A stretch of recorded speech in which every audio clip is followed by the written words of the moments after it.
11장 예수님께서 어떤 곳에 계실 때 기도를 하셨는데 기도를 마치시자 제자들 중 한 사람이 예수님께 주님, 요한이 자기 제자들에게 가르쳐 준 것처럼 우리에게도 기도를 가르쳐 주십시오. 라고 하니 예수님께서 그들에게 말씀하셨다.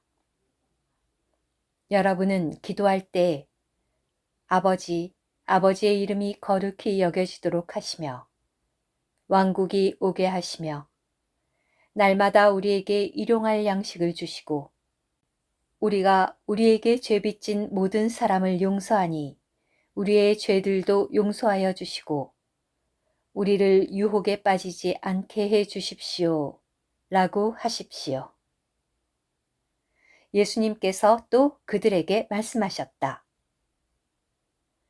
여러분 중 어떤 사람에게 한 친구가 있다고 합시다. 한밤중에 그 친구에게 가서 친구여, 떡 3개만 빌려주게.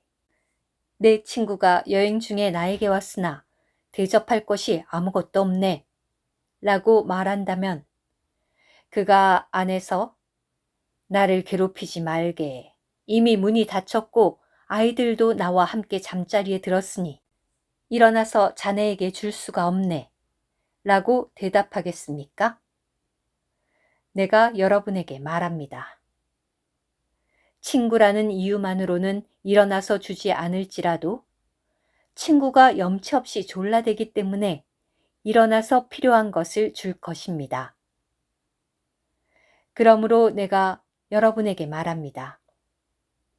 구하십시오. 그러면 여러분에게 주실 것입니다. 찾으십시오. 그러면 여러분이 찾아낼 것입니다. 문을 두드리십시오. 그러면 여러분에게 열어주실 것입니다. 왜냐하면 구하는 사람마다 얻고 찾는 사람이 찾아내며 두드리는 사람에게 열어주실 것이기 때문입니다. 여러분 중에 어느 아버지가 아들이 생선을 달라는데 생선 대신에 뱀을 주겠습니까? 또 아들이 달걀을 달라는데 전갈을 주겠습니까? 여러분이 악할지라도 좋은 선물을 자녀에게 줄 줄 아는데 하물며 하늘에 계신 여러분의 아버지께서 자기에게 구하는 사람들에게 성령을 주지 않으시겠습니까? 예수님께서 말 못하는 귀신 하나를 쫓아내셨다. 그 귀신이 나가자 말 못하는 이가 말을 하게 되니 무리가 놀랐다. 그러나 그들 중에서 어떤 사람들은 그가 귀신들의 왕 바알세불을 힘입어 귀신들을 쫓아냅니다. 라고 하였고 또 다른 사람들은 예수님을 시험하여 하늘에서 온 표적을 요구하였다. 그러나 예수님께서 그들의 생각을 아시고 말씀하셨다. 서로 싸워 갈라지는 왕국마다 황폐하여지고 서로 싸워 갈라지는 집도 무너집니다. 여러분은 내가 바알세불을 힘입어 귀신들을 쫓아낸다고 하는데 만일 사탄이 서로 싸워 갈라지면 어떻게 그의 왕국이 설 수 있겠습니까? 내가 바알세불을 힘입어 귀신들을 쫓아낸다면 여러분의 아들들은 누구를 힘입어 귀신들을 쫓아냅니까? 그러므로 그들이 여러분의 재판관이 될 것입니다. 그러나 내가 하나님의 손가락으로 귀신들을 쫓아낸다면 하나님의 왕국이 이미 여러분에게 와 있는 것입니다. 강한 사람이 완전히 무장을 하고 자기 집을 지킬 동안에는 그의 소유가 안전하지만 그보다 더 강한 사람이 와서 그를 이기면 그가 의지하였던 모든 무장을 해제하고 탈취물을 나누어 줍니다. 나와 함께하지 않는 사람은 나를 반대하는 사람이며 나와 함께 모으지 않는 사람은 흩어지게 하는 사람입니다. 더러운 영이 사람에게서 나와 물 없는 곳을 돌아다니며 쉴 곳을 찾다가 찾지 못하자 내가 나왔던 내 집으로 돌아가야겠다 라고 말하고 와서 보니 그 집이 청소되고 꾸며져 있었습니다. 그래서 가서 자기보다 더 악한 다른 영 7을 데리고 들어가 그곳에 거처를 정하니 그 사람의 나중 상태가 처음보다 더 악화되었습니다. 예수님께서 이 말씀을 하고 계실 때에 무리 가운데서 한 여인이 소리를 높여 선생님을 뵌 태와 선생님을 먹인 젖이 복이 있습니다. 라고 하니 예수님께서 말씀하셨다. 오히려 하나님의 말씀을 듣고 지키는 사람들이 복이 있습니다. 무리가 모여들자 예수님께서 말씀하시기 시작하셨다. 이 세대는 악한 세대입니다. 이 세대가 표적을 찾지만 요나의 표적 외에는 보여줄 표적이 없습니다. 요나가 니네베 사람들에게 표적이 된 것처럼 사람의 아들도 이 세대에게 그러할 것입니다. 남방 여왕이 심판 때에 이 세대의 사람들과 함께 일어날 것인데 그녀가 그들을 유죄 판결할 것입니다. 왜냐하면 그녀가 솔로몬의 지혜를 들으려고 땅끝에서 왔기 때문입니다. 보십시오. 솔로몬보다 더 큰 이가 여기 있습니다. 니네베 사람들이 심판 때에 이 세대와 함께 일어설 것인데 그들이 이 세대를 유죄 판결할 것입니다. 왜냐하면 그들이 요나의 선포를 듣고 회개하였기 때문입니다. 보십시오. 요나보다 더 큰 이가 여기 있습니다. 누구든지 등불을 켜서 움속이나 말 아래 두지 않고 등잔대 위에 두어 들어오는 사람들이 그 빛을 보도록 합니다. 그대의 눈은 몸의 등불입니다. 그대의 눈이 단일하면 온몸이 밝지만 그대의 눈이 악하면 온몸이 어둡습니다. 그러므로 그대 안에 있는 빛이 어둠이 아닌지 살펴보십시오. 그대의 온몸이 밝아 어두운 부분이 조금도 없다면 등불이 그 빛을 그대에게 비출 때처럼 온몸이 온전히 밝을 것입니다. 예수님께서 말씀하실 때 한 바리새인이 자기와 함께 아침 식사를 하자고 청하니 예수님께서 들어가시어 상에 앉으셨다. 예수님께서 식사하시기 전에 먼저 씻지 않으신 것을 그 바리새인이 보고 이상히 여기자 주님께서 그에게 말씀하셨다.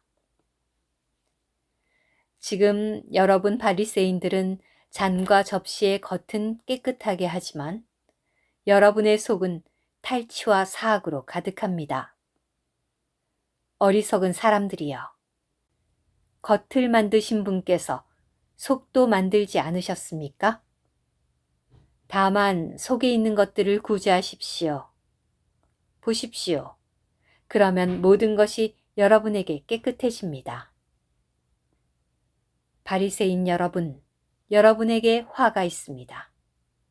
왜냐하면 여러분이 박하와 운양과 온갖 부성기의 10분의 1은 드리면서 정의와 하나님에 대한 사랑은 소홀히 하였기 때문입니다. 그러나 여러분은 이것들을 반드시 행하고 저것들도 소홀히 하지 말았어야 합니다. 바리새인 여러분, 여러분에게 화가 있습니다. 왜냐하면 여러분이 회당에서는 높은 자리를 좋아하고 시장에서는 인사받는 것을 좋아하기 때문입니다. 여러분에게 화가 있습니다. 왜냐하면 여러분이 드러나지 않는 무덤과 같아서 그 위를 걷는 사람들이 알지 못하기 때문입니다. 그러자 율법사들 중 한 사람이 예수님께 선생님, 그렇게 말씀하시면 우리까지 모욕하시는 것입니다. 라고 하니 예수님께서 말씀하셨다. 여러분 율법사들에게도 화가 있습니다. 왜냐하면 여러분이 지기 어려운 짐을 남들에게는 지우면서 자신은 그 짐에 손가락 하나도 되지 않기 때문입니다. 여러분에게 화가 있습니다. 왜냐하면 여러분이 신언자들의 묘비를 세우지만 그들을 죽인 사람은 바로 여러분의 조상들이기 때문입니다.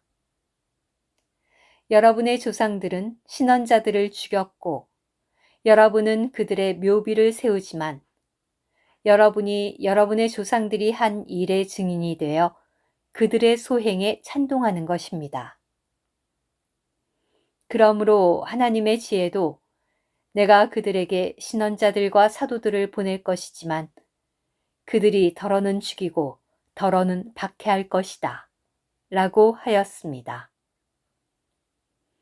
창세 때부터 모든 신언자가 흘린 핏값을 이 세대가 물어야 할 것인데 곧 아벨의 피부터 제단과 성전 사이에서 죽은 사가랴의 피까지입니다. 그렇습니다. 내가 여러분에게 말합니다.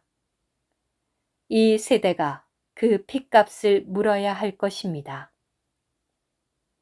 율법사 여러분, 여러분에게 화가 있습니다.